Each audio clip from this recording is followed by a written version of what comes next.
Hello,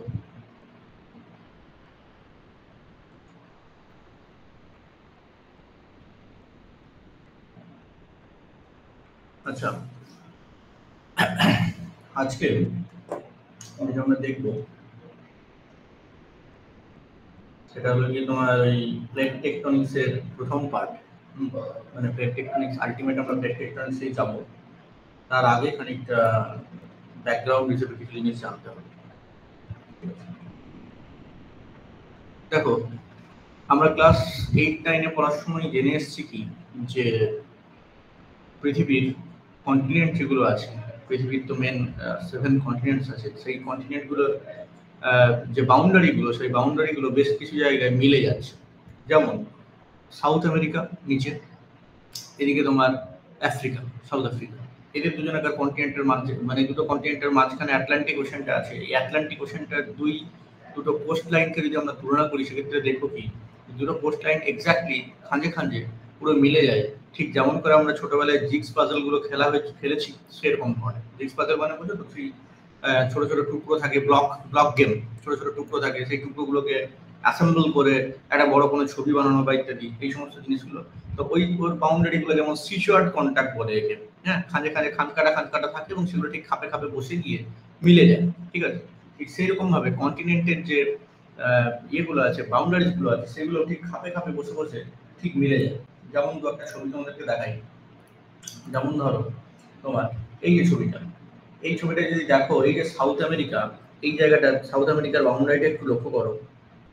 এই জায়গাটা লক্ষ্য করো, সাউথ আমেরিকার এই যে বাউন্ডারি, ঠিক এইরকম যে একটা খান, আর ঠিক এই যে আফ্রিকার এই যে খান, ঠিক এই খানটার সঙ্গে এই খানটা পুরোপুরি মিলে যায়, তাই না? এবং মাঝখানে যদি আমাদের আছে এখানটাতে আটলান্টিক ওশেন, এটাকে যেটা আমি আঁকলাম, এটা mid Atlantic MAR, mid Atlantic ridge বলা হয়। তাহলে MAR এর ছবি, ঠিক আছে? তাহলে এই যে খাঁজে খাঁজে ঠিক মিলে যাচ্ছে, তাই না? ঠিক আরেকটা এরকম ভাবে মিলে যায়, এই যে আমাদের ইন্ডিয়ার এই খাঁজটার সঙ্গে অস্ট্রেলিয়ার এখানে একটা ছোট্ট মতো খাঁজ আছে, সেই খাঁজটা মিলে যায়। ঠিক আছে, এরকম ধরনের বেশ কিছু খাঁজ, হ্যাঁ, মানে ঠিক খাপে খাপে গিয়ে গিয়ে মিলে যাচ্ছে। ঠিক আছে, তো এই যে অবজারভেশন গুলো, এই অবজারভেশন গুলো কিন্তু মোটেই নতুন কোনো অবজারভেশন নয়, এগুলো অনেক দিনকার পুরনো অবজারভেশন। এবং তোমরা শুনলে অবাক হয়ে যাবে যে এই অবজারভেশন গুলো কখনকার। এই অবজারভেশন গুলো 1960s এর, ঠিক আছে, 1960 সালের অবজারভেশন। এই সমস্তগুলো সেইগুলো আমাদের কিন্তু লক্ষ্য করার মতো। ঠিক আছে, তাহলে এই যে আটলান্টিক ওশেনের দুদিকের যে ফিটটা বলছি, এটা 60s এর, তোমার সরি 1960 না, খুব ভুল কথা বললাম, 16th সেঞ্চুরি মানে 1600 শতাব্দীতে এই লক্ষ্যগুলো করা হয়েছে। ঠিক আছে, এই অবজারভেশন গুলো করা হয়েছে 1700 থেকে 1800 শতকের কাছাকাছি সময়ে। এই ধরনের অবজারভেশন গুলোকে ব্যাখ্যা করার জন্য আমাদের কাছে অন্য কোনো কিছু তখন অব্দি ছিল না, সায়েন্স ততখানি তখনও ডেভেলপ করেনি। তখনও পর্যন্ত আমাদের যে কিছু করা হতো সেগুলো বাইবেলের ধারণা সেই অনুযায়ী নেওয়া হতো। তো বাইবেলে একটা খুব বড় তোমার ঘটনার কথা বলা আছে, যেখানে একটা বন্যা হয়েছিল।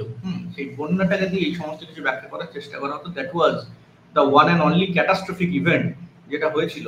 তারই ফলে বলা হতো যে যা কিছু destruction, creation, everything happened due to that catastrophic event.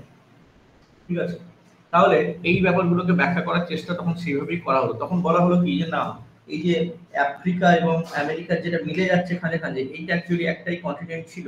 এবং তার মাঝখানে যখন এই বন্যাটা হয়েছে, বন্যাটা এসে মাঝখানে জল ঢুকে গিয়ে এদিকটা তোমার হয়ে গেছে মনে করো আফ্রিকা, আর এদিকটা মনে হয়ে গেছে আমেরিকা। ঠিক আছে, তাহলে আমেরিকা আর আফ্রিকার মাঝে এই কন্টিনেন্টাল মানে এই যে কি বলে কন্টিনিউশন যেটা ছিল, এই বন্যার সময় এখানটায় জলটা ঢুকে গিয়ে এখনকার আমাদের এই আটলান্টিক ওশেনটা তৈরি হয়েছে। এইভাবে ব্যাখ্যা দেওয়ার চেষ্টা করা হয়েছিল, হ্যাঁ, 17th এবং 18th সেঞ্চুরি। ঠিক আছে, তখন সবকিছুই বাইবেলের কথা অনুযায়ী বা যেটুকু নজরে আসতো সেইগুলো দিয়ে করা হতো। তো মেন তখনকার দুর্ঘটনা বলতে গেলে বন্যা, ভূমিকম্প, এগুলোকে দিয়ে সবকিছু ব্যাখ্যা করার চেষ্টা করা হতো। ঠিক আছে, কন্টিনেন্ট গুলো যে মুভ করেছে বা এই ধরনের কথাবার্তা তখন কিন্তু একদমই আসেনি। ঠিক, তাহলে এই কন্টিনেন্টের মুভ করার যে একটা কনসেপ্ট, একটা যে চিন্তা ভাবনা, এইটা আমরা ক্লাস 8-9 থেকে শুনে আসছি। এর রিলেটেড তিনটে থিওরি আছে, আমার থিওরি আছে। ঠিক আছে, তিনটে থিওরির মধ্যে প্রথম থিওরি হলো হচ্ছে গিয়ে, 1 নম্বর হলো গিয়ে এই কন্টিনেন্টাল ড্রিফট।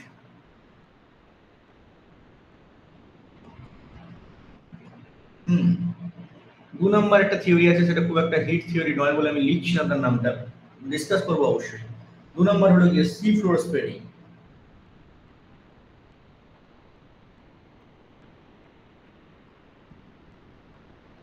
আর 3 নাম্বার থিওরি সবথেকে যেটা মার্কেটে চলছে লাস্ট থিওরি প্লেট টেকটনিক্স। ঠিক আছে, খুবই দুঃখের বিষয় তোমরা আজকে উত্তর দেওয়ার মতো কেউ নেই। হ্যাঁ, থাকলে তোমাদের এগুলো খুব বেশি ক্লিয়ার হতো। এখন তোমরা লাইভ ক্লাস করছো, সেই রেকর্ডিং শুনবে, তাতে খুব একটা যে তোমাদের কিছু লাভ হবে বলে আমার মনে হয় না। এর থেকে বেটার ইউটিউবে অনেক লাইভ সেশন পাবে, আমার নিজেরও লাইভ মানে আমার নিজেরও রেকর্ডেড ভিডিওস আছে, সেগুলো দেখতে পারো। ঠিক আছে, রেকর্ডেড ভিডিওস তোমরা পাবে, বইপত্র তো অভাব নেই, সেগুলো বাড়িতে বসে পড়ো। সেরকম হলে রেকর্ডেড ভিডিও প্রচুর পাবে। হ্যাঁ, মানে রেকর্ডেড ভিডিও দেখতে গেলে তোমরা আমার ভিডিও কেন দেখবে, তোমরা আইআইটি প্রফেসরের ভিডিও দেখবে, তোমরা বড় বড় সব প্রফেসররা আছেন তাদের ভিডিওসগুলো দেখতে পারো। সেটা তোমরা পাবে কি বলে ওটাকে, এনপিটিএল, এই সমস্ত অনেক কিছুই আছে। ঠিক আছে, কিন্তু তবুও আমি বলবো সেগুলো থেকে খুব লাভ হবে না। কেননা আলটিমেট যতক্ষণ না তুমি লাইভে আসছো, ততক্ষণ না তুমি আমার সাথে ইন্টারেক্ট করছো, ততক্ষণ কোনো শেখা হয় না। কাজেই ঠিক আছে, যা হোক তোমাদের কপালে যেটা আছে তোমাদের সেটাই হবে। আমি খুব একটা বেশি কিছু করে দিতে পারবো না। ঠিক আছে, আমার সঙ্গে থাকলে একটা গ্যারেন্টি নেওয়া যায়। এই যে তোমরা লাইভে কেউ অ্যাটেন্ড করছো না, কিছু করছো না, একটু যা হবে ভগবান ভরসা, যেটা হবে নিজের ভবিষ্যৎ নিজের হাতে। পায়ে কুড়ুল মারো, কি কুড়ুল দিয়ে গাছপালা কেটে ভালো বাড়ি বানাও, সেটা তোমার নিজের ইচ্ছা। ঠিক আছে, কুড়ুলটা তোমার হাতে আছে, পায়েও চালাতে পারো বা কোনো কিছু ড্রেসিং করে কোনো কিছু বানাতেও পারো। ঠিক আছে, এভরিথিং তো তোমার ইচ্ছা। যাই হোক, আমাদের এই 3টে থিওরিজ আছে, continental drift, C floor spread এবং প্লেট টেকটনিক্স। ঠিক আছে, যদি থাকতো তোমরা কেউ, আমি একটাই প্রশ্ন কথা জিজ্ঞেস করতাম, আমি বরাবর জিজ্ঞেস করি, আমি ইন্টারভিউ জিজ্ঞেস করি, সেখানেও লোকজন উপকার হয় একটাই কথা শুনে, সেটা হচ্ছে এই থিওরি 3টের মধ্যে পার্থক্য কি। মানে দেখো, কন্টিনেন্টাল ড্রিফট তোমাকে বলছে কি যে কন্টিনেন্ট গুলো একসময় এক জায়গায় ছিল, তারা মুভ করে গিয়ে আজকের পজিশনে এসছে। আফ্রিকা আমেরিকা একসময় জয়েন্ট ছিল, তারা ভেঙে গিয়ে আজকের পজিশনে এসছে, খুব ভালো কথা, no doubt. Next, sea floor spreading, সেখানেও কি বলছে, সি ফ্লোরটা যেটা সেটা স্প্রেড করছে এবং দুদিকের কন্টিনেন্ট সরে যাচ্ছে। তার মানে ব্যাপারটা সেই একই হলো, আফ্রিকা আমেরিকা এক জায়গাতে ছিল, মাঝখানে আটলান্টিক ওশানের যে সি ফ্লোর, মানে যে বেসিনের যে ফ্লোর, সেইটা মুভ মানে সেটা চওড়া হচ্ছে, সেটা স্প্রেড করছে এবং দুদিকের যে দুটো কন্টিনেন্ট তারা সরে গিয়ে তোমার মাঝখানে সমুদ্রটাকে ওপেন করছে, জায়গা দিচ্ছে, কন্টিনেন্ট গুলো ভেঙে যাচ্ছে। এই কথাটা হলো একই ব্যাপার। প্লেট টেকটনিক্সেও তাই বলা হচ্ছে, ওদিকে আমেরিকান প্লেট, ওদিকে আফ্রিকান প্লেট, তারা ড্রিফট অ্যাপার্ট হচ্ছে, তারা সরে যাচ্ছে, তারা সরে গিয়ে তোমার মাঝখানে ওশেনটা ওপেন করছে। ঠিক আছে, তাহলে এই যদি হয়, তাহলে কন্টিনেন্টাল ড্রিফটেও ছিল এই জিনিস সি ফ্লোর স্প্রেডিং এও ছিল, এই জিনিস প্লেট টেকটনিক্সেও ছিল। তাহলে পার্থক্যটা কোথায়, প্রবলেমটা কি হয়েছিল, কেন আমাদেরকে 3টে আলাদা আলাদা থিওরিজ আনতে হলো, এবং এই মানে 3টে আলাদা আলাদা থিওরিজ কেন স্টেপ বাই স্টেপ এলো, এর দরকারটা কি ছিল? ঠিক আছে, এর দরকারটা কি ছিল, কেন আমাদেরকে এই জিনিসটা আনতে হলো? ঠিক আছে, এই উত্তরটাই কারোর কাছ থেকে আমি সেরকম পাই না, কেউ এই জিনিসটা ব্যাখ্যা করে উঠতে পারে না। ঠিক আছে, তাই হোক, তোমরা যখন এখানে পড়ছো তোমরা ব্যাখ্যা করতে পারবে।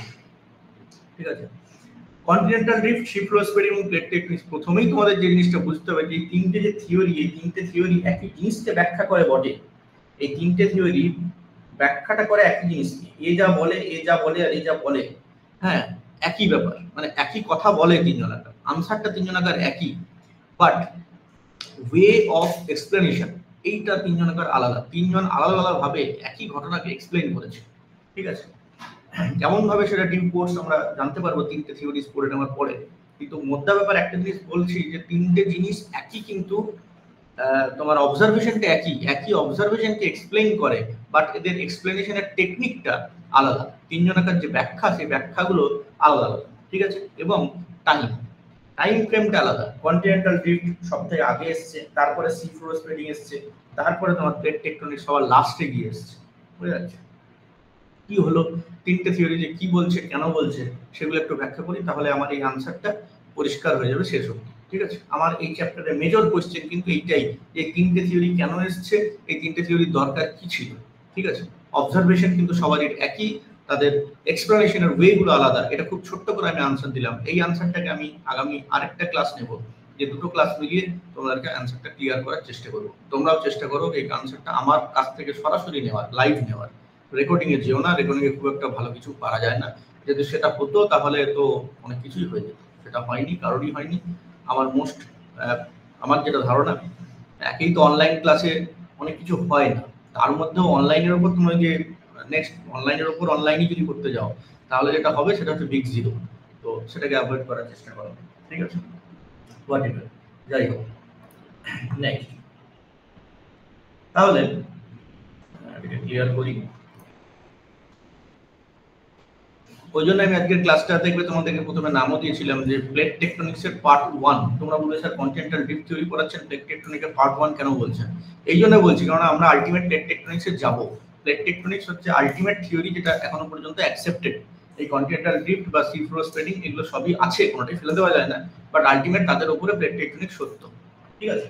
তো আমরা আলটিমেট ওটাতে যাবো বলে এগুলোকে আমরা একটা বেস তৈরি করছি। এই বেস তৈরি করে বেসমেন্ট একটা বানিয়ে নিয়ে তারপর আমরা প্লেট টেকটনিক্সে যাবো। ইন দ্য ডিউ কোর্স আমরা সেই আনসারটাও পেয়ে যাবো যে কেন আমাদেরকে প্লেট টেকটনিক্সে ঢোকার আগে এগুলোকে বলে নিতে হয়, এগুলো দরকারটা কেন পড়ছে, ঠিক আছে?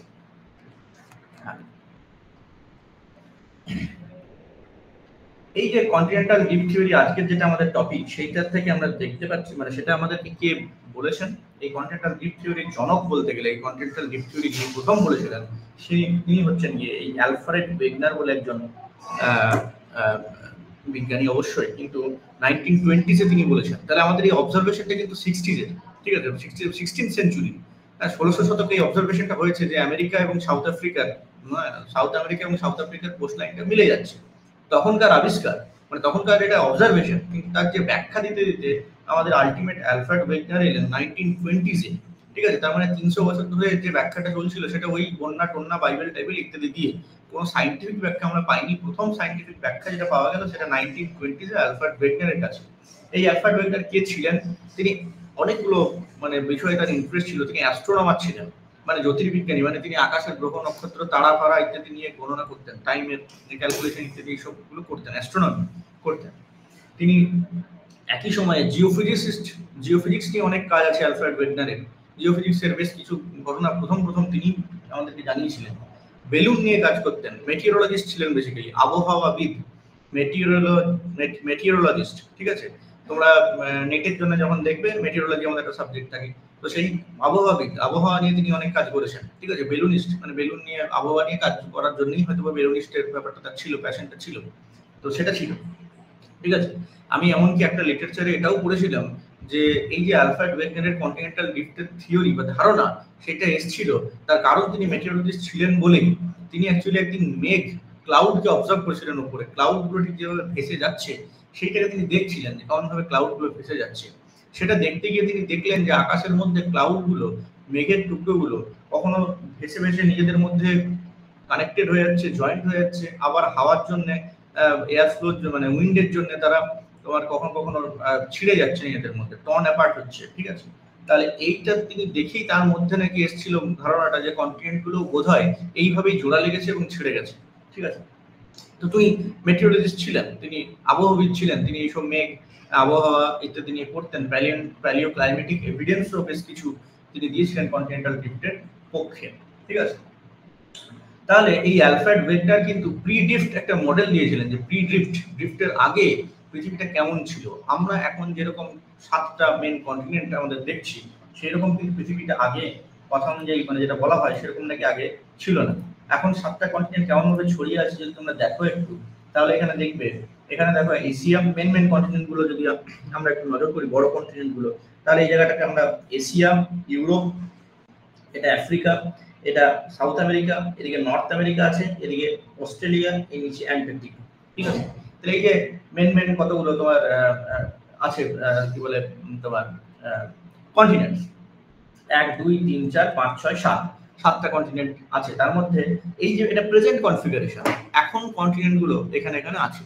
তো ওয়েগনার বললেন যে এইরকম কিন্তু শুরুর দিকে ছিল না। কন্টিনেন্ট গুলো ছিল কেমন? কন্টিনেন্ট গুলো ছিল মেইনলি দুটো পার্টে কন্টিনেন্ট গুলো তোমার ছিল। দুটো পার্ট কিরকম? দুটো পার্ট হলো গিয়ে তোমার, একটাকে উনি বললেন যে সমগ্র কন্টিনেন্টটা এক জায়গায় ছিল, সমগ্র ওশেনটা এক জায়গায় ছিল, ঠিক আছে? সমগ্র কন্টিনেন্টটা এক জায়গায় ছিল, সমগ্র ওশেনটা এক জায়গায় ছিল। কেমন করে একটু দেখাই, এই যে ঠিক এইভাবে উনি বললেন যে মেইন যে কন্টিনেন্টটা ছিল সেই কন্টিনেন্টটা দুটো পার্ট ছিল। একটা হলো কি লরেশীয় গণনার কথাটা ওনার কথা নয়, এটা পরবর্তী, বাট মনে করো এইটা, এই যে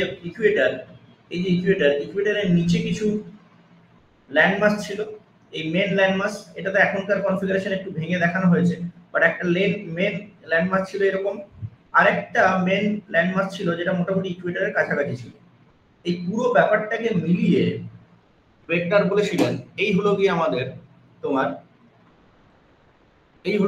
তোমার একটাই কন্টিনেন্ট যার নাম প্যানজিয়া, একটাই কন্টিনেন্ট যার নাম প্যানজিয়া, যার মেনলি দুটো পার্ট, একটা হলো গিয়ে সাউদার্নের দিকে আর একটা হলো গিয়ে ইকুয়েটরের কাছাকাছি। তারা খুব একটা সরু একটা জায়গা দিয়ে কানেক্ট, চিকেন নেকের মতো একটা নেক দিয়ে তারা কানেক্টেড।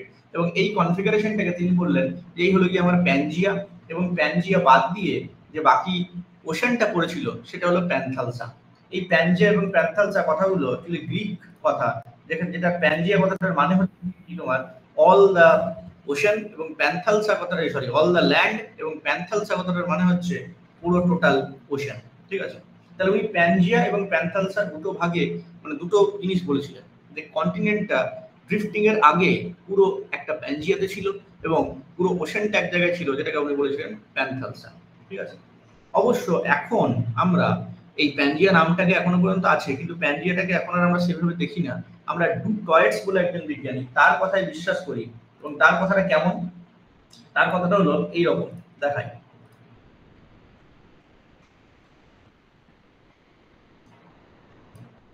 তার কথাটা হলো ঠিক এইরকম।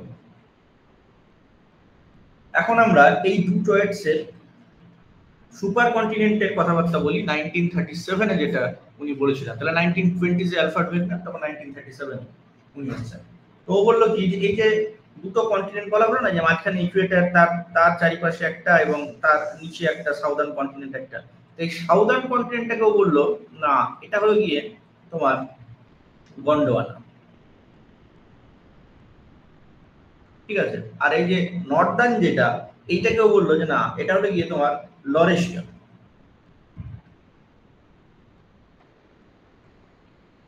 ঠিক আছে, যেটা পুরোটা মিলিয়ে ওয়েগনারের কথা ছিল যেটা প্যানজিয়া, এবং তার বাকিটা ওটা জায়গাটা পুরোটাই ওশান। সেই ওশানটা তো যেমন ছিল প্যানথালসা, সেটা উনিও রাখলেন। ডি টয়েটস কি বললেন যে না ঠিক আছে প্যানজিয়া আছে, আমরা প্যানজিয়াকে ওইভাবে বলবো না, প্যানজিয়ার দুটো পার্ট উনি নিলেন, একটা হচ্ছে লরেশিয়া, একটা হলো গন্ডোয়ানা। যেটা আমাদের যেটা ইকুয়েটরের কাছাকাছি দ্যাট ইজ লরেশিয়া, এবং যেটা নিচের দিকে সাউদার্ন কন্টিনেন্টে সেটা হলো গিয়ে গন্ডোয়ানা। ঠিক আছে, তাহলে এই যে গন্ডোয়ানা, এই গন্ডোয়ানার নামটা আমাদের একটা ইন্ডিয়ার একটা ট্রাইব থেকে এসেছে, যেটা সেন্ট্রাল ইন্ডিয়া বা বলা যায় মধ্যপ্রদেশ এই জায়গায় বসবাস করতো। ঠিক আছে, সেখানে গন্ড বলে একটা উপজাতি ছিল, ট্রাইব ছিল, সেই ট্রাইবের থেকেই নামটা এসেছে। তো ট্রাইবটা যেখানে বসবাস করতো, প্রথম গন্ডোয়ানা রক টাইপ সেখান থেকে আবিষ্কার হয়েছিল বলে, সেখানে প্রথম পাওয়া গেছিল, অবজার্ভ করা গেছিল বলে সেটার নাম দেওয়া হয়েছে গন্ডোয়ানা। ঠিক আছে, তাহলে এই গন্ডোয়ানা গন্ড উপজাতি থেকে এসেছে। এই গন্ডোয়ানার মধ্যে কোন কোন কন্টিনেন্ট ছিল? South America, Antarctica, Africa, Madagascar এবং ইন্ডিয়া। বুঝতে পারছি, এই যে যেটা ইকুয়েটরের নিচে যেটা, সেই জায়গায় ছিল আমাদেরকে south America, Antarctica, Africa, Madagascar এবং ইন্ডিয়া। ঠিক আছে, অবশ্যই একটাই ল্যান্ডমাস এসেছে, তখন এই বাউন্ডারিগুলো, পলিটিক্যাল বাউন্ডারিগুলো ছিল না। আর যেটাকে আমরা লরেশিয়া বলছি, সেই লরেশিয়াটা ছিল কি নর্থ আমেরিকা, গ্রিনল্যান্ড, ইউরোপ এবং এশিয়া। ঠিক আছে, নর্থ আমেরিকা, গ্রিনল্যান্ড, ইউরোপ এবং এশিয়া। যদি এখনকার কনফিগারেশনটার সঙ্গে একটু তুলনা করে দেখো, তাহলে কি পাবে, কিরকম পাবে একটু দেখি। কি সেটা হলো কি তোমার এই, তাহলে এই যে সাউথ আমেরিকা, আফ্রিকা, অস্ট্রেলিয়া এবং ইন্ডিয়া, এই জায়গাটা সাউথ আমেরিকা,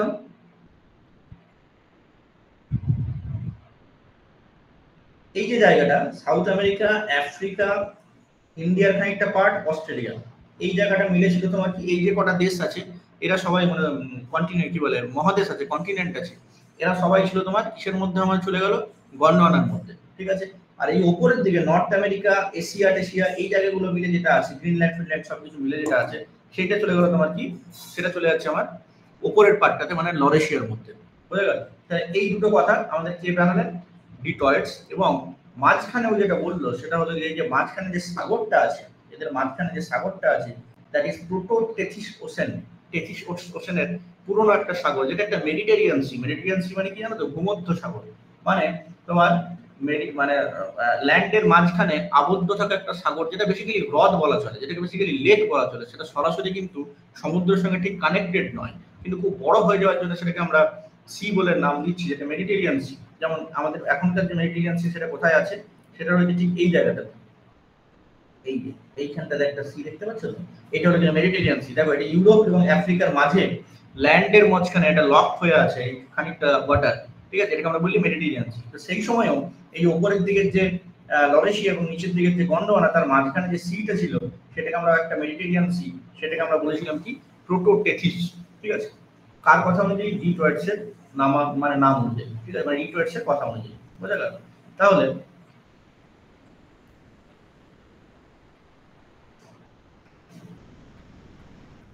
ঠিক আছে, তাহলে প্রোটোটেথিস ওশেন বলে একটা কথাবার্তা উনি বললেন, ঠিক আছে। ওয়েগনারের কথা অনুযায়ী এই যে ড্রিফটিং যেটা হয়েছে, উনি বললেন যে ড্রিফটিং হয়েছে, ড্রিফটিংটা উনি বললেন যে 200 মিলিয়ন ইয়ার্স আগে তৈরি হয়েছিল, মানে শুরু হয়েছিল, সেটা চলছে, কন্টিনিউ হচ্ছে 200 মিলিয়ন ইয়ার্স, মানে তুমি বুঝতে পারছো মেসোজোইক সেই সময় হয়েছে। তোমাদের যখন আমি খুব ভালোভাবে পড়াবো, আমাদের কি বলে এটাকে জিওলজিক্যাল টাইম স্কেল পড়াবো, তখন আরেকটু ক্লিয়ার হবে। তাহলে 200 মিলিয়ন ইয়ার্স থেকে মেসোজোইক বা ট্রাইসিক, বা ওই মেসোজোইকের ট্রাইসিক যে সময়টা, সেই সময় তোমার শুরু হয়েছে হচ্ছে গিয়ে আমাদের কন্টিনেন্টাল ড্রিফটটা, ঠিক আছে। কন্টিনেন্ট গুলো ড্রিফট হচ্ছে, ভেঙে যাচ্ছে, মানে ওই যে প্যানজিয়া ছিল সেই প্যানজিয়াটা ভেঙে গিয়ে অনেকগুলো কন্টিনেন্ট আমাদের তৈরি হলো। কেন হলো? এই কন্টিনেন্টাল ড্রিফটের কারণটা কি? কন্টিনেন্টাল ড্রিফটের কারণটা হলো কি, উনি দুটো কারণ দিয়েছিলেন। এক নাম্বার মেইন কারণ বললো যে যেহেতু আমাদের পৃথিবীটা ঘুরছে, পৃথিবীটা যেহেতু রোটেট করছে, তাই আমরা জানি কি যে পৃথিবীর বাল্ক, পৃথিবীর তোমার ইকুইটোরিয়াল রেডিয়াসটা একটু বেশি, পোলার রেডিয়াসটা একটু কম, তাই না? পৃথিবীর গড় রেডিয়াসটা আমরা দেখেছি 6371, আগের দিনেও বলেছি তোমাদেরকে, কিন্তু পৃথিবীর ইকুইটোরিয়াল রেডিয়াস একটু বেশি, এটা বোধহয় 639 সামথিং 96 বোধহয়। আর তোমার পোলার রেডিয়াসটা সেখানে 6356 এরকম ধরনের একটা হবে, একটু উইকিপিডিয়া বা কোথাও থেকে এই ভ্যালুগুলো দেখে নিও। তো সেখানে দেখবে যে পোলার রেডিয়াসটা কিন্তু অলওয়েজ ছোট, তার মানে কি পৃথিবীটা এই ডাইরেকশনে একটু চাপ পড়েছে এবং এই ডাইরেকশনে একটু এক্সটেন্ড করেছে। কেন করলো এটা? আগের দিনে যখন আমরা অরিজিন অফ আর্থ পড়ছিলাম তখন দেখেছি প্ল্যানেটের ডেফিনেশনে বলা হয়েছে প্ল্যানেট নিজের গ্র্যাভিটেশনাল ফোর্সটা এতখানি হতে হবে যে তার রিজিড বডি ফোর্সটাকে অতিক্রম করে সে একটা হাইড্রোস্ট্যাটিক ইকুইলিব্রিয়েটেড শেপ নিতে পারবে, যেটা হচ্ছে কি রাউন্ডেড, তাই না? তাহলে পৃথিবীরও অ্যাক্টিভেশন করতে করতে মাসটা সেই জায়গায় গিয়ে পৌঁছেছে যেখানে গেলে সে তার রিজিড বডি ফোর্স, মানে তার বডিটাকে ভেঙে চুরে নিয়ে সে ইরেগুলার শেপটা থেকে সরে গিয়ে একটা রেগুলার হাইড্রোস্ট্যাটিক শেপে যেতে পারে। এই হাইড্রোস্ট্যাটিক শেপে যাওয়ার সময় এবং ডিউরিং রোটেশন, কন্টিনিউ রোটেশন হওয়ার জন্য সেন্ট্রিফিউগাল ফোর্স, যেটা হচ্ছে কি তোমার সেন্টারের থেকে বাইরের দিকে, এটা কন্টিনিউ অ্যাপ্লিকেশনের জন্য পৃথিবীটা কি হয়েছে, পোলার দিকটা চাপা হয়ে গেছে এবং ইকুইটোরিয়ালে রিজিয়নে একটা বালজিং আমরা দেখতে পাচ্ছি। ইকুইটোরিয়াল রিজিয়নটা একটু ফাঁপা, পোলারটা একটু চাপা, তাই তো? উনি বললেন কি, আলফ্রেড ওয়েগনার বললেন কি, যে ঠিক এই কারণেই কন্টিনেন্ট গুলো কিন্তু সরেছে। কোন দিকে সরলো? কন্টিনেন্ট গুলো, ওনার কথায় কন্টিনেন্ট গুলো সরলো হচ্ছে যে সবাই ইকুইটারের দিকে চলে এলো, ঠিক আছে। সবাই কোন দিকে চলে আসছে? ইকুইটারের দিকে চলে আসছে। কেন? ডিউ টু তোমার এই সেন্ট্রিফিউগাল ফোর্স। এই সেন্ট্রিফিউগাল ফোর্সের জন্য কিন্তু কন্টিনেন্ট গুলো তোমার ইকুইটারের দিকে চলে আসছে। অ্যাকচুয়ালি ওনার ধারণা ছিল যে কন্টিনেন্ট গুলো বোধহয় ওশেনের উপরে মানে তোমার ভাসছে, ঠিক আছে। কন্টিনেন্ট গুলো ওশেনের উপরে বোধহয় ভাসছে, ওশেন গুলো কিছুই হচ্ছে না, পুরো ওশেন যেখানে ছিল সেখানেই আছে। কন্টিনেন্ট গুলো জাস্ট লাইক শিপ, যেমন করে ওশেনের জলের মধ্যে তোমার কি বলে নৌকা বা বোট যেমন করে ভাসতে পারে ডিউ টু বাউন্সি, জলের বাউন্সির জন্য ঠিক যেমন ভাসে, কন্টিনেন্ট গুলো সেইভাবেই ভাসছে। এবং এই ফ্লোট করার সময় যখন পৃথিবী ঘুরছে ডিউ টু সেন্ট্রিফিউগাল ফোর্স, এই যে ফ্লোটিং কন্টিনেন্ট গুলো তোমার এইখানটাতে চলে আসছে, কোন দিকে? ইকুইটরের দিকে চলে আসছে, ঠিক আছে। এবং এর ফলে ইকুইটোরিয়াল বালজিংটাও তৈরি হয়েছে, যেহেতু কন্টিনেন্টের ডেনসিটিটা ওখানে বেড়ে গেছে, ঠিক আছে, অনেকগুলো কন্টিনেন্ট ওখানে এসেছে। প্রথম কথা উনি, প্রথম থিওরি, মানে প্রথম কারণ উনি ওটা দিয়েছিলেন। দ্বিতীয় কারণ কি দিলেন? দ্বিতীয় কারণ দিলেন টাইডাল ফোর্স। এই যে পৃথিবী ঘুরছে এর চারিদিকে, এখানে একটা জায়গায় চাঁদ, একটা জায়গায় সূর্য আছে, ঠিক আছে। এই যে চাঁদ এবং সূর্যের কন্টিনিউয়াস আকর্ষণ পৃথিবীর উপরে আছে, এবং পৃথিবী ঘুরছে কোন দিকে? পশ্চিম থেকে পূর্ব দিকে পৃথিবী কিন্তু ঘুরছে, পশ্চিমের থেকে পূর্ব দিকে পৃথিবী ঘুরছে। এই পশ্চিম থেকে পূর্ব দিকে ঘোরার সময় এই চাঁদ বা সূর্য কি করছে? একটা টাইড অ্যাকশন তৈরি করছে, ল্যান্ডমাস গুলোকে লক করে দিচ্ছে। তাহলে একটা ল্যান্ডমাস কেমন করে এখানে আছে, সে লক হয়ে গেল। কেন? কারণ সূর্য বা চন্দ্রের আকর্ষণের জন্য। অ্যাকচুয়ালি তখন মনে করা হতো জিওসেন্ট্রিক মডেল ছিল, তো তখন মনে করা হতো বোধহয় সূর্য বা চাঁদ এরা সবাই এক জায়গায় দাঁড়িয়ে আছে, পৃথিবী চারিদিকে ঘুরছে, যেহেতু জিওসেন্ট্রিক মডেল ছিল। তো এই কারণে টাইডও তৈরি হচ্ছে। তো সূর্য এখানটায় আছে এবং এই ল্যান্ডমাস গুলোকে কন্টিনিউয়াস আকর্ষণ করছে, ফলে এরা খুব একটা নড়তে পারছে না। অন্যদিকে পৃথিবী ঘুরে যাচ্ছে, যার ফলে এই কন্টিনেন্ট গুলো ধীরে ধীরে কি হচ্ছে, টাইডের জন্য ওয়েস্টওয়ার্ড একটা মুভমেন্ট করছে। ঠিক আছে, তাহলে পৃথিবী হচ্ছে ইস্টওয়ার্ড এবং এই টাইডাল ফোর্সটা ওয়েস্টওয়ার্ড কাজ করছে এবং কন্টিনেন্ট গুলোকে আটকে ধরে রেখে দিচ্ছে। তার ফলে পৃথিবীটা আস্তে আস্তে ঘুরে গেলেও কন্টিনেন্ট গুলো কিন্তু ঘুরে যেতে পারছে না। কন্টিনেন্ট গুলো ধীরে ধীরে কি হচ্ছে, একটু ওয়েস্টওয়ার্ড ল্যাগ করে যাচ্ছে এবং এইটাই হচ্ছে কি ড্রিফটিং এর কারণ অ্যাকর্ডিং টু অ্যালফ্রেড ওয়েগনার। ঠিক আছে, তাহলে ওনার কথা ছিল মেন দুটো। তাহলে আমরা যদি একটু সামারাইজ করি যে ফোর্স বিহাইন্ড তোমার continental drift according to Alfred Wegener, আমরা যেটা পাবো সেগুলো হচ্ছে কি এইগুলো।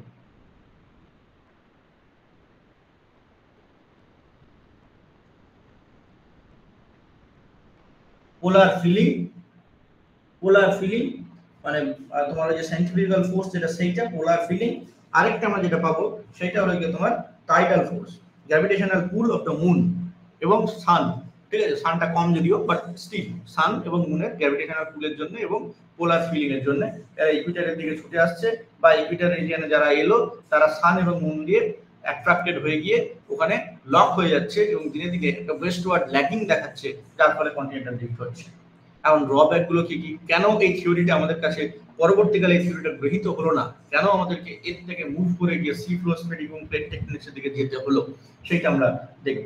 প্রথম প্রশ্ন হলো এই যে উনি বললেন যে মেসোজোইক এরা বা 200 মিলিয়ন ইয়ার্স এর থেকে শুরু হলো তোমার কন্টিনেন্টাল ড্রিফট। ওয়াই, এটা কেন হলো? হঠাৎ করে 200 মিলিয়ন ইয়ার এই নাম্বারটাকে তুমি কেন নিয়ে এলে? কেন এটা 300 400 500 600 বা আর্কিয়ান বা প্রোটোজোইক কোন একটা টাইম নয়? এটার কারণটা কি? সেক্ষেত্রে কোনো আনসার কিন্তু তাদের ছিল না। সেক্ষেত্রে কোনো আনসার কিন্তু সেখানে আমরা দিতে পারি না যে মেসোজোইক থেকে কেন শুরু হলো। 2 নম্বর হলো ওশান সম্পর্কে কি বলছো? ওশান সম্পর্কে কি কথা হচ্ছে, মানে ওশান গুলো তাহলে কি হচ্ছে? বুঝলাম কন্টিনেন্ট গুলো মুভ হচ্ছে, এদিক ওদিক সরে যাচ্ছে, যেখানে যাচ্ছে মানে যেখানে যাচ্ছে না, দু রকমের মুভমেন্ট হচ্ছে, এক হচ্ছে towards equator and towards west. এই যে দু ধরনের মুভমেন্ট হচ্ছে হোক, বাট ওশান গুলো কি হলো? অ্যাকচুয়ালি অ্যালফ্রেড ওয়েগনারের কথা ছিল যে ওশান গুলো ফিক্সড, সেখানে কন্টিনেন্ট গুলো বোটের মতো ফ্লোট করছে এবং তারা ড্রিফট হচ্ছে। তাহলে ওশান গুলো ফিক্সড, এই কথাটার পরবর্তীকালে ঠিক ব্যাখ্যাটা ঠিক লাগেনি। তাহলে ওশান গুলো কি, ওশান গুলো সম্বন্ধে কি কথা বলা হলো? আরেকটা নেক্সট কথা যেটা খুব গুরুত্বপূর্ণ কথা, সেটা হলো কারণগুলো। যে কারণগুলো দেওয়া হয়েছে সেই কারণগুলো খুবই দুর্বল কারণ। তুমি বলছো টাইডাল ফোর্সের ফলে একটা ল্যান্ড মাসকে মুভমেন্ট করিয়ে দেওয়া যায়, ইজ ইট পসিবল? এটা কখনো হতে পারে? চাঁদ বা সূর্যের আকর্ষণের জন্য পৃথিবীর জলটা, পৃথিবীর ওয়াটার বডিটা বালজিং হতে পারে, পৃথিবীর ওয়াটার বডির মধ্যে একটা মুভমেন্ট দেখতে পাওয়া যেতে পারে। সেটা জলের ক্ষেত্রে পসিবল। জলের ঘনত্ব খুব কম, জলের ঘনত্ব মাত্র 1 গ্রাম পার সিসি। সেখানে একটা কন্টিনেন্টের ঘনত্ব মিনিমাম আমরা আগের দিনে দেখেছি 2.7 2.8 এরকম গ্রাম পার সিসি। তাহলে জলের থেকে প্রায় 3 গুণ ভারী একটা কন্টিনেন্ট, সেটা কখনোই টাইডাল ফোর্স দিয়ে পরে একটা জায়গা থেকে অন্য জায়গায় সরে যাবে, এটা নট লাইকলি, এটা হওয়াটা খুব একটা সম্ভব নয়। গ্র্যাভিটি এবং বাউন্সি ফোর্স যেগুলো সবকিছু বলা হচ্ছে, এই যে ফোর্সটা দেওয়া হয়েছে behind continental drift by Alfred Wegener, এটা কিন্তু পরবর্তীকালে ধোপে টেকেনি। It is actually weak force, এই দিয়ে কাজ হয় না। ঠিক আছে, তাহলে এইসব কারণের জন্য কন্টিনেন্টাল ড্রিফট থিওরিকে আমরা পরবর্তীকালে নিতে পারলাম না। ঠিক আছে, নিলাম না, ভালো কথা, কিন্তু কন্টিনেন্টাল ড্রিফট থিওরিটাকে আমরা ফেলেও দিতে পারছি না। কন্টিনেন্টাল ড্রিফট থিওরিটাকে আমরা ফেলেও দিতে পারছি না, তার কারণ এর যে অবজারভেশন গুলো ছিল, যে অবজারভেশন গুলোর উপরে ভিত্তি করে অ্যালফ্রেড ওয়েগনার বলেছিলেন যে কন্টিনেন্টাল ড্রিফট থিওরিটা হয়েছে বা কন্টিনেন্ট গুলো মুভ করেছে, সেই অবজারভেশন গুলো to the last end up to plate tectonics আবিষ্কার হওয়া পর্যন্ত অবজারভেশন গুলো অলওয়েজ ঠিক আছে। আমরা যেটা করছি সেটা হচ্ছে অ্যাপ্রোচ অফ এক্সপ্লেনেশনটা আমরা পাল্টাচ্ছি। ওয়েগনারের কথাটা যখন পছন্দ হলো না, তখন বিজ্ঞানীরা বললেন তাহলে এমন একটা কথা বলো যেটা দিয়ে ব্যাখ্যাটা করা যায়। ঠিক আছে, that is the next theory, সেটা আমরা পরে যাব। প্রথমে আমরা দেখবো এই অবজারভেশন গুলো কি ছিল। ঠিক আছে, অবজারভেশন গুলো কি ছিল, কি কি বলেছিলেন উনি, যেগুলো কিন্তু এখনো পর্যন্ত ঠিক। প্রথম উনি বললেন যে অ্যাপ্লাচিয়ান ফোল্ড বেল্ট যেটা আছে কোথায়, নর্থ আমেরিকা, হ্যাঁ, নর্থ আমেরিকার ইস্টার্ন পার্টে, এবং ক্যালাডেনিয়ান ফোল্ড বেল্ট যেটা আছে গিয়ে তোমার ইউরোপে। বুঝতে পারছো? একবার তোমাকে ম্যাপটা দেখাই, তাহলে ব্যাপারটা ভালো ক্লিয়ার হবে। তাহলে এই যে ইউরোপে এখানটাতে আছে ক্যালাডেনিয়ান ফোল্ড বেল্ট, এক সেকেন্ড এটাকে ইরেজ করি। এইখানটাতে ইউরোপের এই জায়গাটাতে আছে ক্যালাডেনিয়ান ফোল্ড বেল্ট, এদিকে নর্থ আমেরিকার এই জায়গাগুলোতে সবই ডিস্টার্ব জায়গা, এখানটাতে আছে তোমার ওই অ্যাপ্লাচিয়ান। এদের মধ্যে খুব সুন্দর কন্টিনিউটি আছে। ঠিক আছে, তাহলে অ্যাপ্লাচিয়ান ফোল্ড বেল্ট এবং ক্যালাডেনিয়ান ফোল্ড বেল্টের মধ্যে খুব সুন্দর যে কন্টিনিউটি কেন হলো সেইটা কেউ তখন ব্যাখ্যা করা যায়নি, এবং কন্টিনিউটি গুলো কিরকম এটা খুব ফাস্ট ইনভেস্টিগেশন করা হয়েছে, খুব ভালোভাবে দেখা হয়েছে, যেমন গ্রেন সাইজ, যেমন কম্পোজিশন, যেমন age distribution of detrital zircon crystal, দুদিককার জারকান নিয়ে দুদিককার রক থেকে জারকান একটা ক্রিস্টাল ZrCO3 জার্কোনিয়াম কার্বনেট যেটা, সেটা যখন ন্যাচারালি পাওয়া যায় সেটাকে একটা মিনারেল হিসাবে বলা হয় জারকান। এর মধ্যে ইউরেনিয়াম থাকে, ঠিক আছে। ইউরেনিয়াম লেড মেথডে এটাকে ডেট করা যায়, রেডিওমেট্রিক ডেটিং, ঠিক আছে, সেটা করা যায়, তার বয়স বার করা যায়। সেই সমস্ত করে দেখা গেল কি যে গ্রেন সাইজ বলো, কম্পোজিশন বলো, কিংবা ডেট্রিটাল জারকানের বয়স বলো, যাই বলো না কেন, সেগুলো কিন্তু তোমার সবই একই জিনিস দেখাচ্ছে। মানে ওয়ান্স আপন আ টাইম, কখনো না কখনো ব্যাপার দুটোর মধ্যে, মানে এই যে আমরা বলছি ক্যানাডিয়ান ফোল্ড বেল্ট এবং উল্টো দিকে অ্যাপ্লাচিয়ান ফোল্ড বেল্ট, দুটোর মধ্যে কোথাও না কোথাও একটা কন্টিনিউটি বস আছে, এটাকে কিন্তু ছুঁড়ে ফেলা যাচ্ছে না। কিভাবে ব্যাখ্যা করবে সেটা পরের কথা, বাট অবজারভেশন ইজ রাইট, অবজারভেশনে কোনো ভুল নেই। এজ প্রভিডেন্স বা এজ প্রভিন্স, এজ প্রভিন্স আমরা দেখছি কি যে সাউদার্ন আটলান্টিকের দুই পাড়ে, মানে দুটো কোস্ট লাইনের দিকে যদি আমরা যাই, দুদিককার রকের এজ খুব অবাকভাবে সমান। কেমন করে ব্যাখ্যা করা যাবে সেটা পরের কথা, কিন্তু অবজারভেশনটা ভুল নয়। দুদিকে কিন্তু সাউথ আটলান্টিকের দুদিকে রক কিন্তু এজে সমান। ইগনিয়াস প্রভিন্স একই কথা, সাউথ আফ্রিকা, অ্যান্টার্কটিকা, তাসমানিয়া, এই সমস্ত দেশে একই রকমের মেসোজোইক এজের ডোলেরাইট ডাইক পাওয়া যাচ্ছে, ঠিক আছে। ডোলেরাইট ডাইক আমাদের রানীগঞ্জ কোলফিল্ডেও পাওয়া যায়, হ্যাঁ, বিভিন্ন জায়গায় পাওয়া যায়। তো সেই সমস্ত ডোলেরাইটের ইগনিয়াস রকের নাম, সেই ইগনিয়াস রক ডাইক হিসাবে ইনট্রুশন করেছে, ঠিক আছে। তো ইনট্রুড করেছে, উইক প্লেনের মধ্যে দিয়ে ম্যাগমাটা ঢুকে পড়েছে। তো সেই রকম ইনট্রুশন, মেসোজোইক এজ, কম্পোজিশনে ডোলেরাইট, সব এভরিথিং সমান সমস্ত কন্টিনেন্টগুলোতে পাওয়া যাচ্ছে। কোথায়? সাউথ আফ্রিকা, অ্যান্টার্কটিকা, যেগুলো আজকে অনেক দূরে দূরে অবস্থিত, সেগুলোতে পাওয়া যাচ্ছে। তাসমানিয়া, সব জায়গায় পাওয়া গেল। কেমন করে পাওয়া গেল? ইভেন মাদাগাস্কার, ইন্ডিয়া, অস্ট্রেলিয়া, সব জায়গায় পাওয়া যাচ্ছে, ঠিক আছে। স্ট্র্যাটিগ্রাফিক সেকশন, বিভিন্ন রকমের স্ট্র্যাটিগ্রাফিক সেকশন যারা একই রকমের ফসিল কন্টেন্ট করছে, একই রকমের রক অ্যাসেম্বলেজ কন্টেন্ট করছে, ঠিক আছে। মানে রকের তো একটা সিরিজ থাকবে, সেই সিরিজটা কিন্তু একই রকমের কন্টেন্ট করছে। মানে মনে করো এখানে একটা স্যান্ডস্টোন পেলে, এখানে একটা সেল পেলে, এখানে একটা কোল পেলে, এখানে একটা আবার মনে করো সেল পেলে, ঠিক আছে।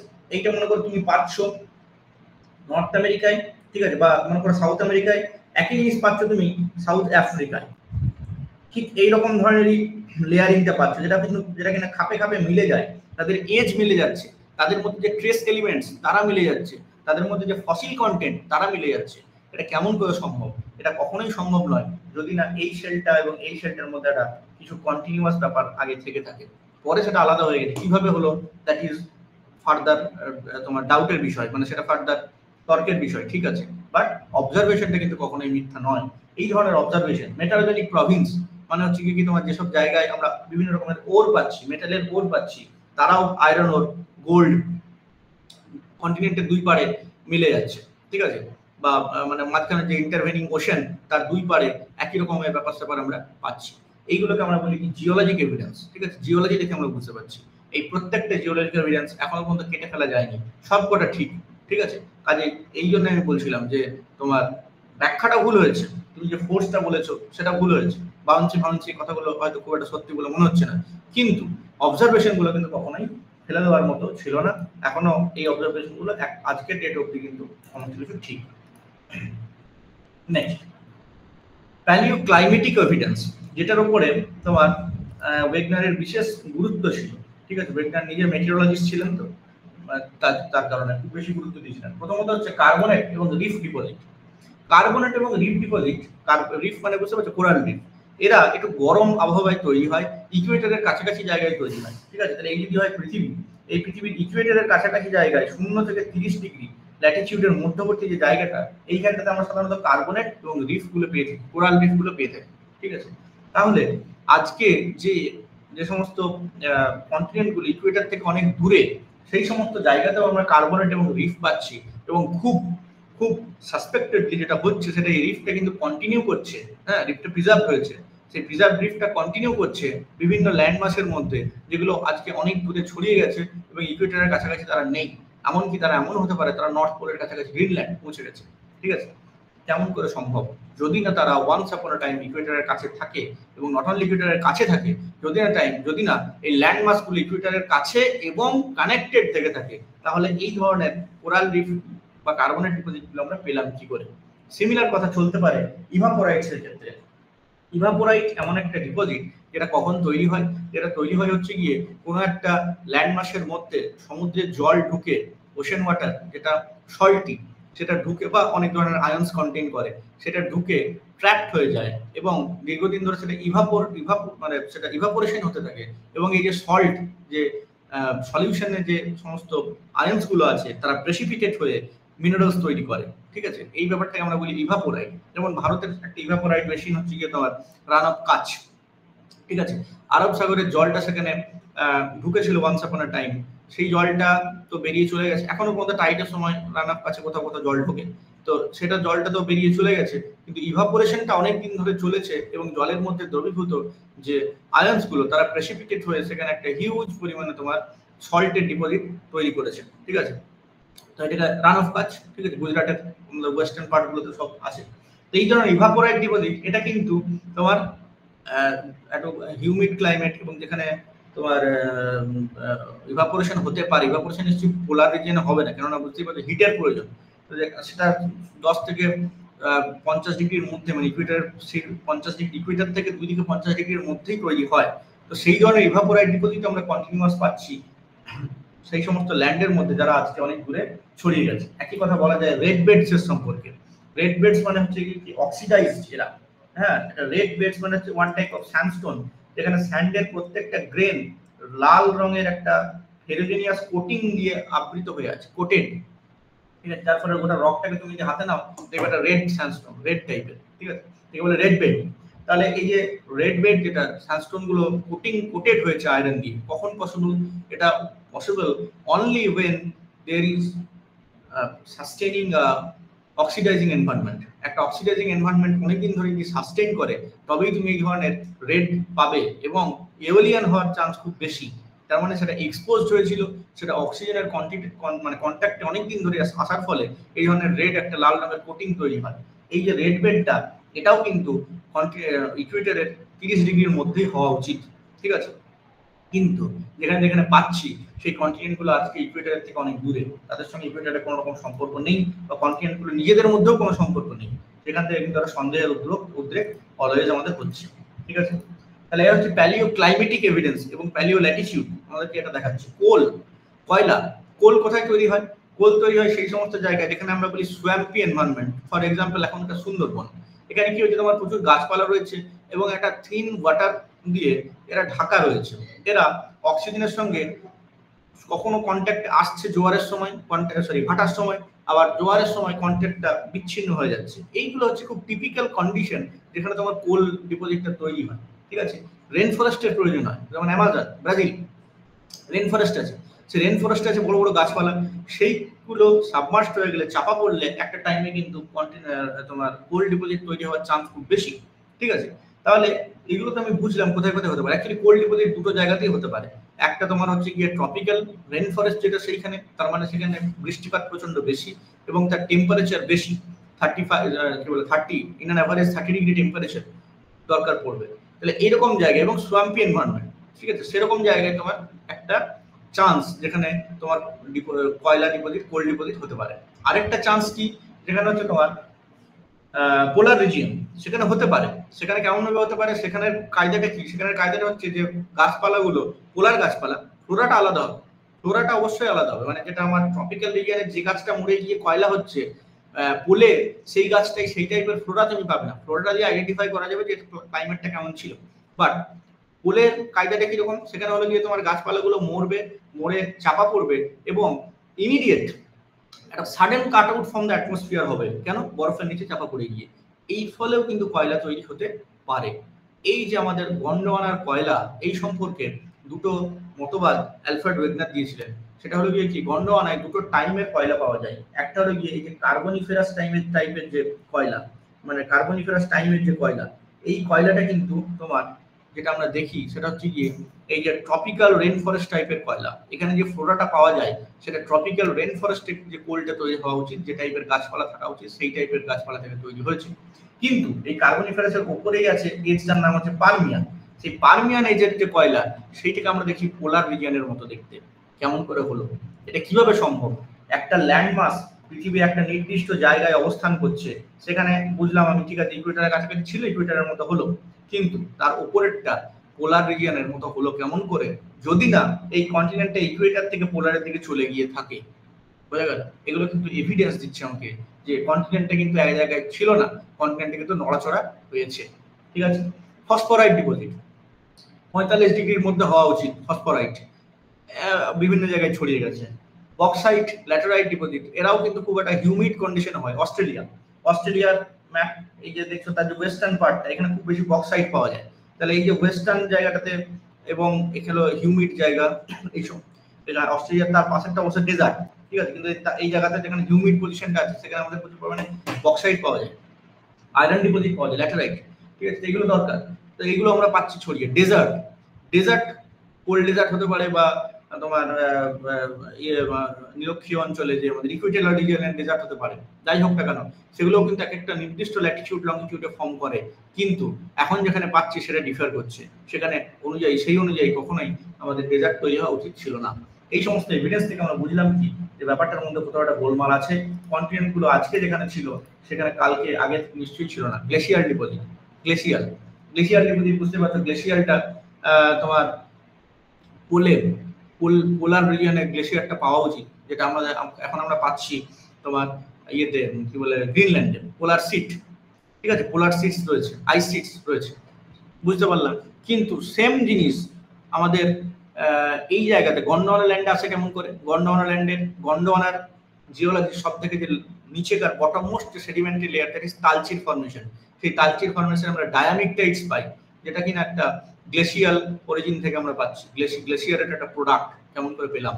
সেইটা তো গন্ডোয়ানা রিজিয়নের এখনকার ভারতের যে অবস্থান, সেখানে তো আইস কন্টিনেন্টাল আইস এর কোনো জায়গা নেই। ভারত আজকে 23 ডিগ্রি ল্যাটিটিউডের কাছাকাছি অবস্থান করছে, বা ইকুয়েটরের কাছাকাছি অবস্থান করছে। এখানে কেমন করে কন্টিনেন্টাল আইস তৈরি হতে পারে, যদি না once upon a time India was situated near the South Pole or North Pole, ঠিক আছে। আমরা দেখেছি কন্টিনেন্টাল ড্রিফট থিওরিতে বলে কি, যে Gondwana once upon a time north south পোলে ছিল, মানে ইন্ডিয়াটাও ছিল, মাদাগাস্কার ছিল, সবাই ছিল সাউথ পোলে। তাহলে সেই সময়কার ডিপোজিট তৈরি হয়েছে ওই তালচের ফরমেশন, যেটা একটা আইস সিট টাইপের গ্লেশিয়াল ডিপোজিট দেখাচ্ছে, বোঝা যাচ্ছে? তাহলে এগুলো হচ্ছে যে তোমার এভিডেন্স। নট অনলি এইটুকু, তুমি প্যালিওন্টোলজিক্যাল এভিডেন্সও পেতে পারো।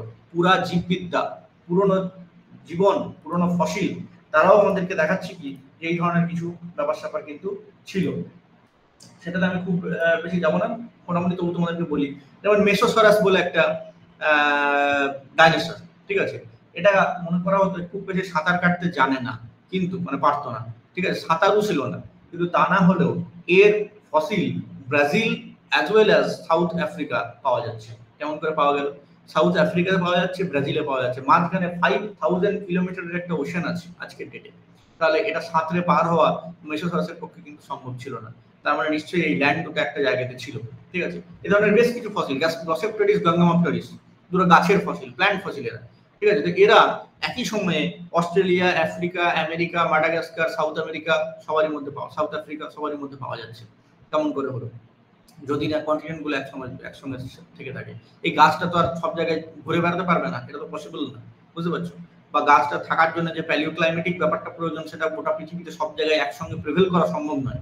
যদি না এই ল্যান্ডমাস গুলো একসঙ্গে থেকে থাকে। একটা মাস্টার বেসিন ছিল, সেই মাস্টার বেসিনটাতে এই গাছপালাগুলো মরে জমা হয়েছিল, পরে সেটা কোল্ড ডিপোজিটে পরিণত হয়েছে, এবং তারপরে এটা ড্রিফটেড অ্যাপার্ট হয়ে বিভিন্ন জায়গায় ছড়িয়ে পড়েছে, বুঝতে পারলে?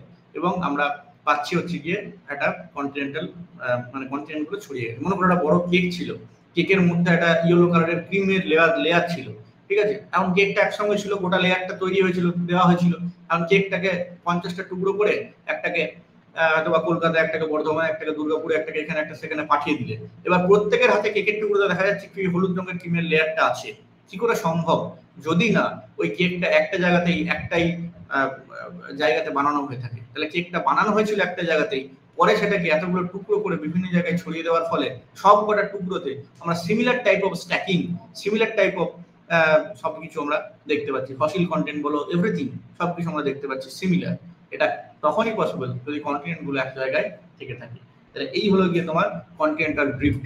কন্টিনেন্টাল ড্রিফটের যে কটা অবজারভেশন, সেগুলোকে কেউ ফেলে দিতে পারে না, সেগুলো কিন্তু কোথাও কোনো কিছু ভুল নয়, সেগুলো সম্পূর্ণ ঠিক, ঠিক আছে।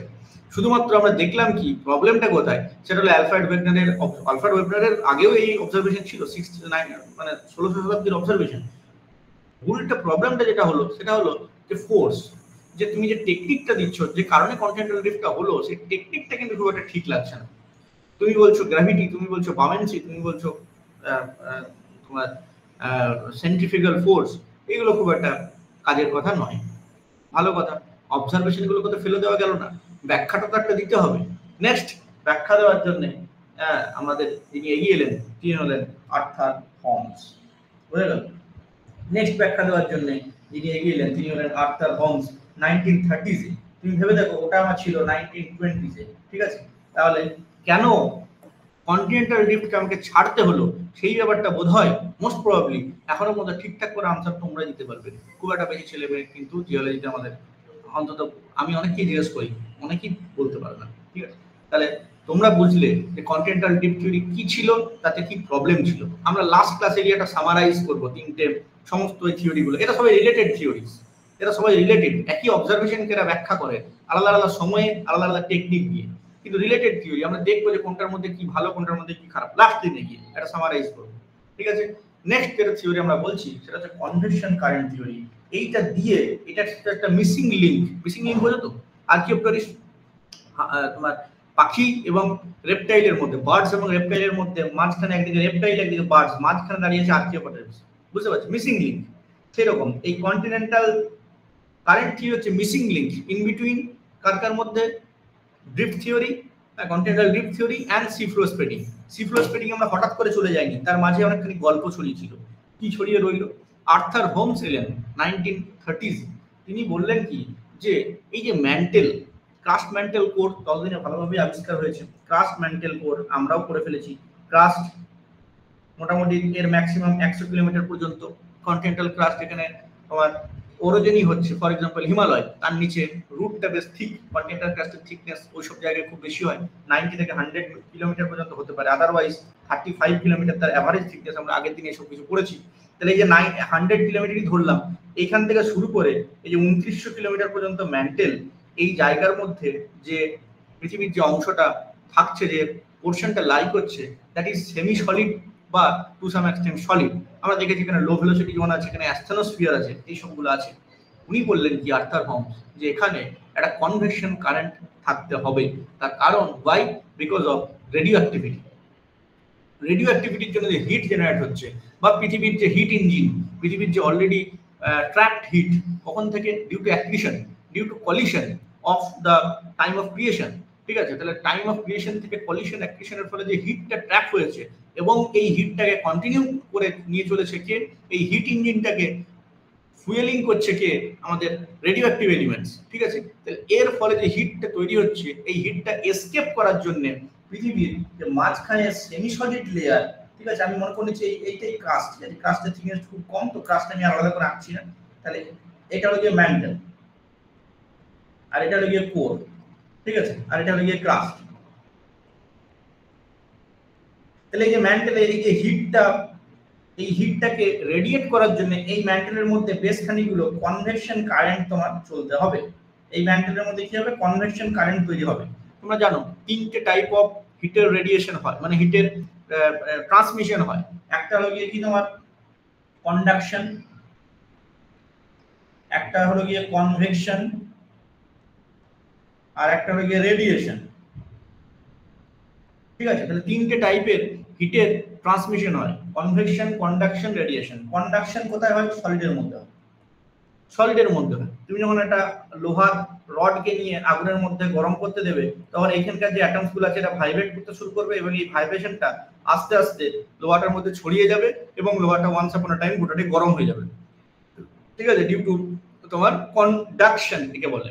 কনভেকশন কোথায় হয়? লিকুইডের মধ্যে হয়। তুমি যখন এখান থেকে একটা জল চাপিয়ে দিয়ে, গ্যাসে ওভেনে জল চাপিয়ে দিয়ে তুমি যখন হিট করছো, তখন জলের অ্যাটমস গুলো, যেহেতু এদের মধ্যে ইন্টার অ্যাটমিক অ্যাট্রাকশনটা সলিডের তুলনায় কম, তাই এরা রিলেটিভলি মুভ করতে পারে, নিজেদের মধ্যে একটা রিলেটিভ মোশন ক্রিয়েট করতে পারে।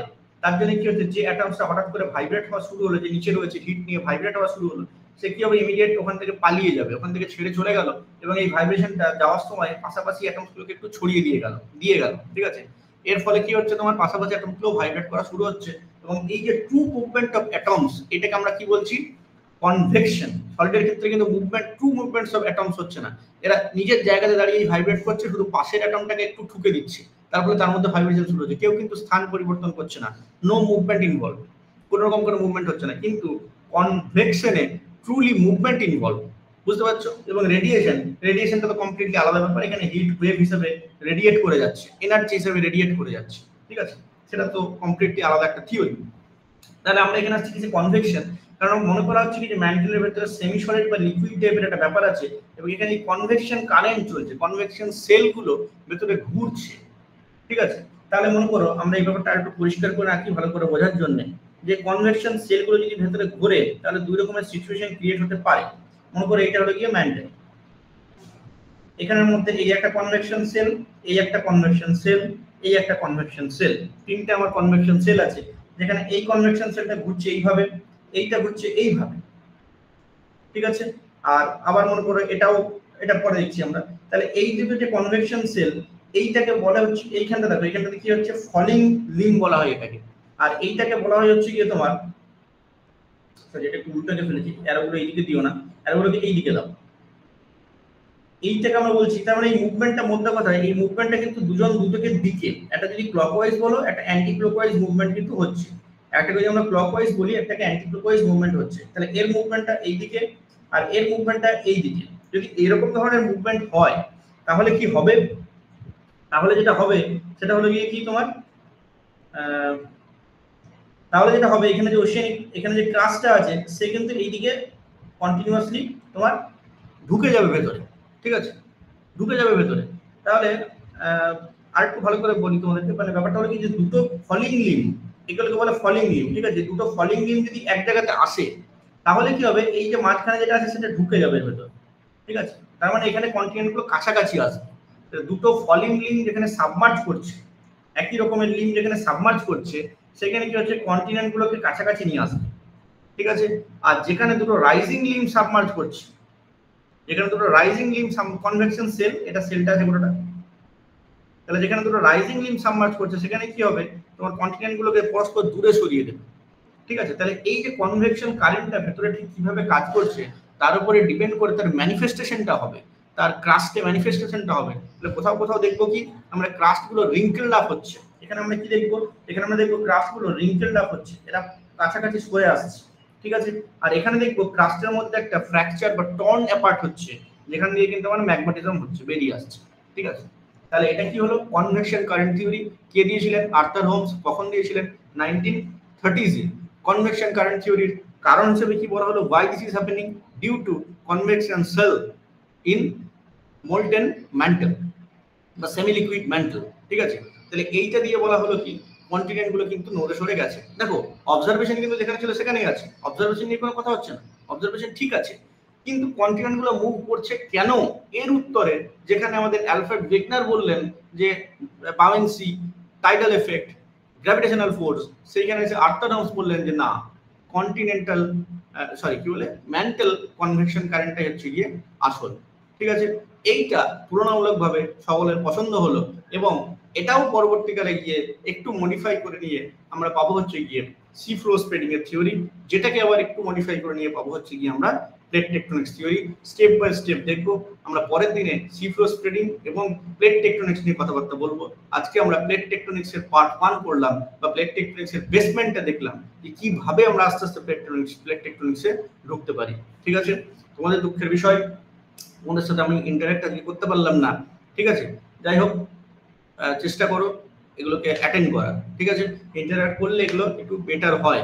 আদারওয়াইজ মক টেস্ট আমি তোমাদের অবশ্যই নেব প্রত্যেকটা ইয়ের সঙ্গে সঙ্গে। হ্যাঁ, এটাও একটা বলে রাখি, তোমাদের প্রত্যেকটা মডিউল শেষ হওয়ার পরে, যেমন এখন আমরা জেনারেল জিওলজির মডিউলটা করছি, এটা শেষ হয়ে যাওয়ার পরে কিন্তু আমি মক টেস্ট দেবো, ঠিক আছে? টেস্ট নেব, কাজেই আমার স্পিড সঙ্গে তোমাকে কোপ আপ করতে হবে, তুমি তৈরি করো নিজেকে, ঠিক আছে? আমি যেটা যেদিন পড়াচ্ছি তার ইমিডিয়েট পরের দিন একটা নোটস আমি দিই, অবশ্যই সেই নোটসটা তোমরা ফলো করবে না, তোমরা নিজের নোটস একটা বানাও, আমারটাকে একটা হ্যান্ড আউট হিসেবে রাখো, ঠিক আছে? আমি এটা সবসময় বলি, তো আমার সঙ্গে সঙ্গে এগো, আদারওয়াইজ দেখবে 3-4টে ক্লাস হয়ে যাওয়ার পরে আমি কোথায় চলে গেছি, তুমি যে তিমিরে সেই তিমিরেই পড়ে রয়ে গেছো, এবং সেটা যদি হয় সেটা খুবই দুঃখের বিষয় হবে।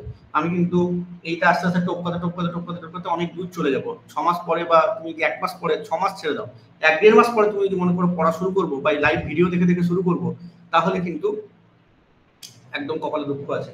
ঠিক আছে, আমার সঙ্গে সঙ্গে এগিয়ে চলো। যেদিন যেটা বুঝতে পারবে না তার পরের দিনে ইমিডিয়েট জিজ্ঞেস করো, বা আমার হোয়াটসঅ্যাপ অলওয়েজ খোলা আছে তোমাদের জন্য, যে কোনো টাইম করো। ঠিক আছে, আমি যতটা সম্ভব চেষ্টা করবো রিপ্লাই দিয়ে দেওয়ার। খুব ডাউট হলে একটা নতুন ক্লাস অ্যারেঞ্জ করে, একটা লাইভ সেশন আবার একটা এক্সট্রা দিন একটা অ্যারেঞ্জ করে সেটারও ব্যবস্থা হতে পারে। ঠিক আছে, ওকে, আজকে আমি এই পর্যন্ত রাখছি।